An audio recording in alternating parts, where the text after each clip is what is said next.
What if one verse could change the way you see reality? And what if this verse was not merely teaching us about God, but teaching us how reality itself is sustained? Because the most powerful verse in the Qur'an is not powerful because it protects us, but because it reveals who truly sustains everything.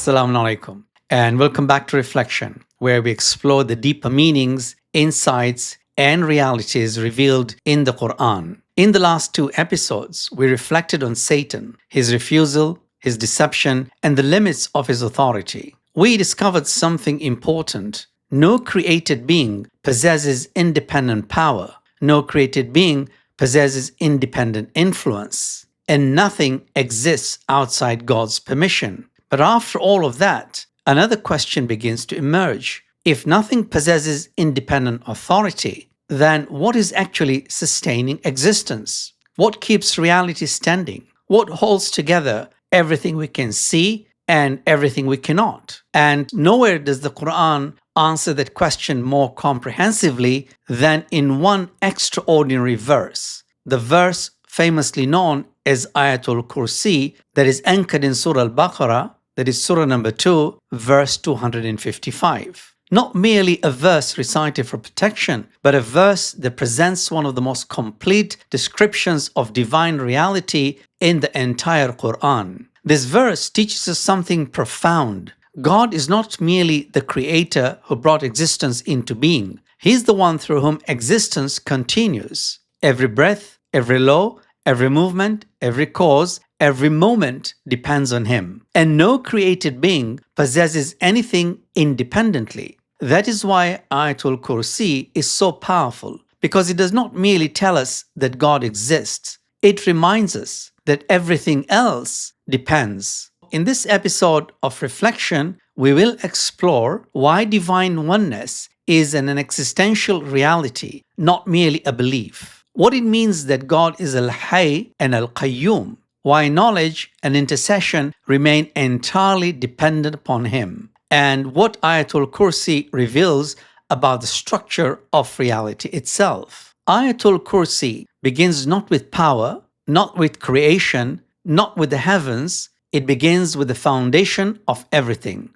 where Allah says, Allahu la ilaha illa huwa. Allah, there is no God except Him. At first, those words may sound familiar, simple, even obvious. But the Qur'an is saying something much deeper than do not worship idols. Because this statement is not merely rejecting false gods, it is describing reality. Allama Tabatabai explains that Tawhid is not merely devotional, it is ontological. God is not one being among many. He is the one upon whom all being depends. There is nothing in existence that possesses independent divinity. Nothing possesses independent power. Nothing possesses independent existence. Nothing possesses independent perfection. Because everything depends, and only God does not. That is what makes Tawhid so profound. It is not merely saying there is one God. It is saying everything else exists through Him, because only God possesses perfection. Essentially, everything else receives. And this changes the way we see life. Because a human being constantly forgets. We become impressed by causes, by systems, by intelligence, by status, by ourselves. But Ayatul Kursi breaks that illusion and reminds us nothing stands by itself. Everything stands because He allows it to stand. That is why the verse begins here. Before speaking about knowledge, before speaking about authority, before speaking about preservation, the Qur'an first removes every illusion of independence and then introduces God. Reflect on this. What changes when you stop seeing God as part of reality and begin seeing Him as the one upon whom reality depends?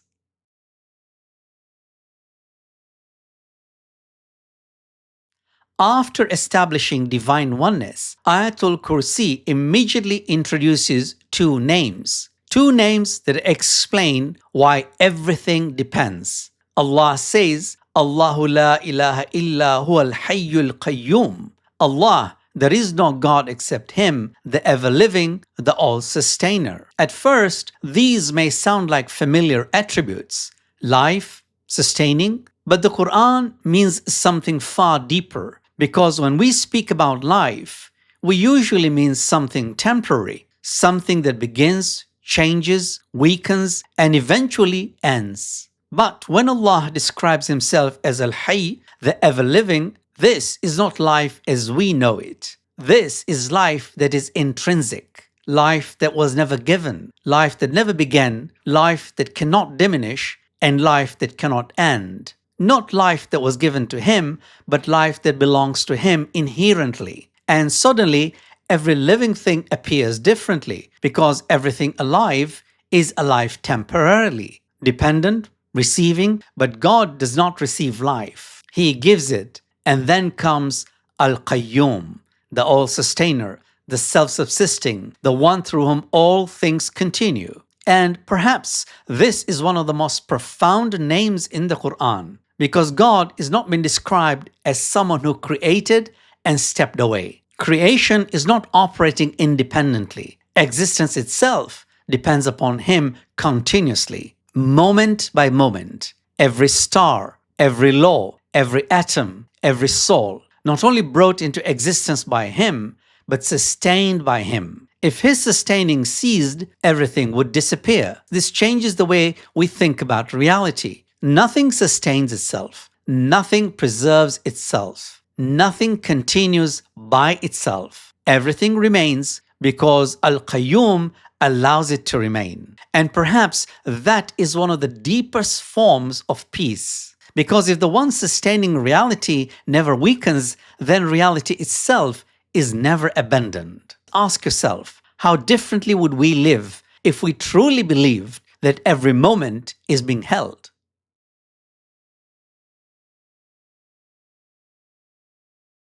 After describing Himself as the ever-living, the self-sustaining, the Qur'an immediately removes a misunderstanding, because human beings often imagine power through human experience. And every created being eventually weakens, needs rest, needs recovery, needs interruption. So Allah says, لا تأخذه سنة ولا نوم. Neither drowsiness befalls Him nor sleep. At first, this may seem simple. God does not sleep. But the verse is doing something precise. Notice the order. First, sinatun, drowsiness. Then sleep, as though the Qur'an removes even the smallest possibility before removing the greater one. Not even the beginning of tiredness reaches Him. Not even the smallest lapse. Not even the faintest interruption. Because sleep belongs to limitation. Sleep belongs to dependence. Sleep belongs to beings whose existence is not self-sustaining. But Allah never withdraws from creation. His awareness does not pause. His knowledge does not dim. His sustaining does not weaken. And perhaps that changes the way we think about life, because human beings sometimes feel abandoned, forgotten, unseen, especially in difficulty. But Ayatul Kursi reminds us, the one sustaining existence never looks away. Not because He must remain attentive, but because nothing ever leaves His knowledge. This is why the Qur'an removes drowsiness before sleep, because even the suggestion of absence is impossible. And maybe that is one of the deepest forms of reliance. Not believing God will eventually notice, but knowing He never stopped seeing. Consider this. What if the one you fear has not forgotten you, never lost sight of you for a single moment?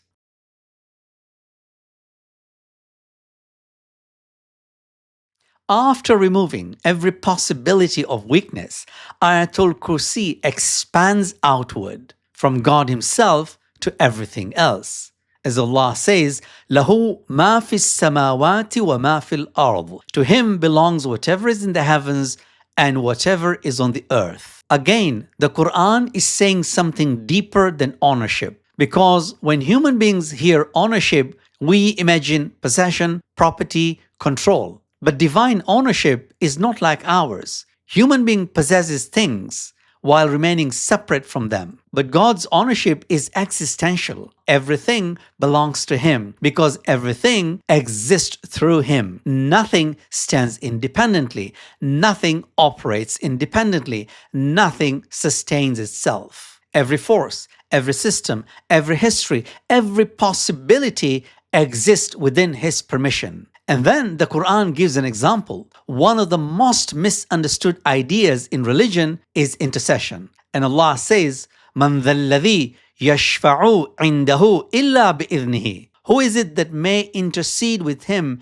except with His permission? Notice carefully, the verse does not reject intercession. It rejects independent intercession. And perhaps that distinction matters, because sometimes human beings imagine mediation as reducing divine authority. But the Quran presents the opposite. Permission does not weaken God's sovereignty, it reveals it. Even the highest created beings, prophets, angels, the purified servants of God, possess nothing independently. Intercession itself exists through His permission. That is what makes dependence beautiful. Because dependence upon God is not weakness, it is reality. Perhaps the deeper question is, what would change if we stopped treating God as support for our plans and began seeing ourselves as entirely dependent upon Him?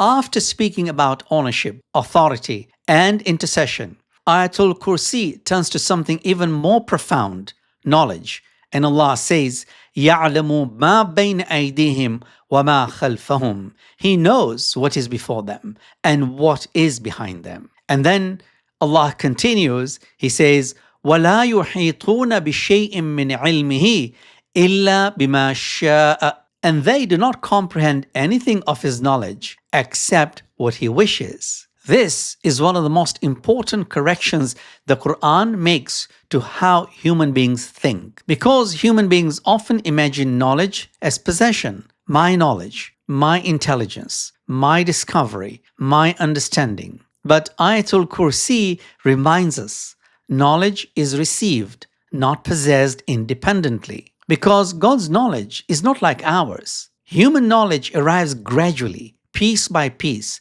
through effort, through time, through limitation. But God's knowledge does not increase, does not unfold, does not develop. He knows without acquiring, without discovering, without moving from ignorance to awareness. Nothing surprises Him. Nothing appears unexpectedly. Nothing enters His awareness. Because everything already stands within His knowledge. That changes how we think about ourselves. Because the verse does not say human beings know. It says they know what He allows. And that principle reaches every created being, never independent, received, never self-existing. Because divine permission does not diminish their greatness.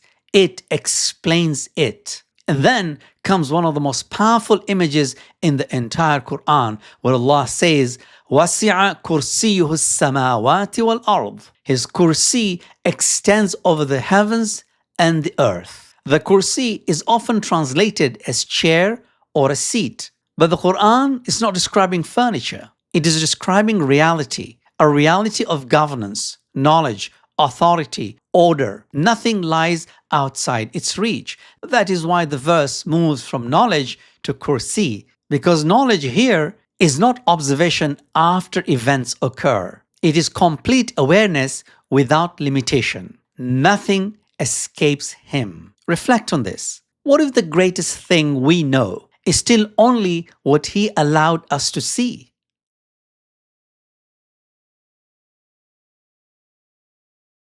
After describing divine knowledge, authority, and the Kursi, Ayatul Kursi closes with something remarkable. Allah says, وَلَا يَؤُودُهُ حِفْظُهُمَا. And their preservation does not weary Him. Pause there. the heavens, the earth, every law, every star, every soul, every moment, and none of it burdens him. That may sound simple, but only because human beings are used to limitation. Because for us, responsibility creates exhaustion. Preservation requires effort. Management produces fatigue. The greater the system, the heavier the burden. But Al-Kursi removes that way of thinking completely. God does not sustain reality by effort. He does not preserve existence through strain. He does not become depleted. Nothing increases his burden. Nothing weakens his power, because his sustaining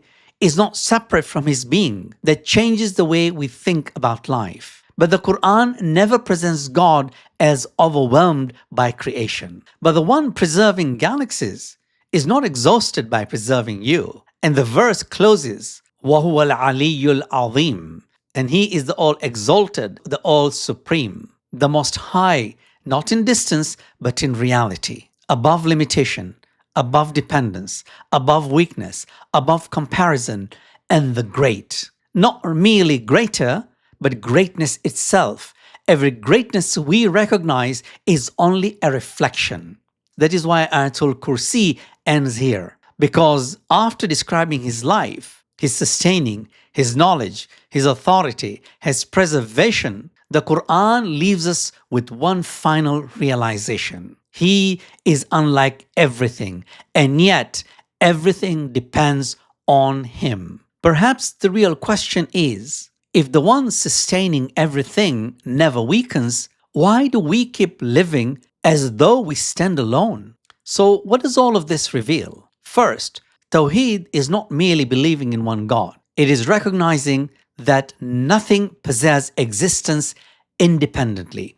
Everything depends, only He does not. Secondly, God is not merely the one who created. He is the one who continuously sustains. He is Al-Hayy Al-Qayyum, the ever-living, the self-sustaining, the one through whom everything continues. Third, knowledge, authority, intercession, power. Even the highest realities in creation remain dependent upon His permission. Fourth, Ayatul Kursi is not simply describing God. It is teaching us how to see reality, not as independent, not as self-sustaining, but as continuously upheld by Him. That is why this verse became a source of protection, not because of words alone, but because understanding changes the human being. Because once a person realizes that the one sustaining existence never sleeps, never weakens, never loses control, something changes. Fear softens, dependence deepens, trust becomes possible. That is the invitation of Ayatul Kursi, not merely to recite, but to see. But another question begins to emerge. If God sustains existence, if nothing stands independently, if human beings depend upon Him, then does guidance also continue? And what does the Qur'an really mean when it speaks about imamah? That is what we'll explore in next week's episode of Reflection. Why does humanity need an imam? If this reflection stayed with you, share it. Continue the journey and join us again. Until next week, wassalamu alaikum wa rahmatullah.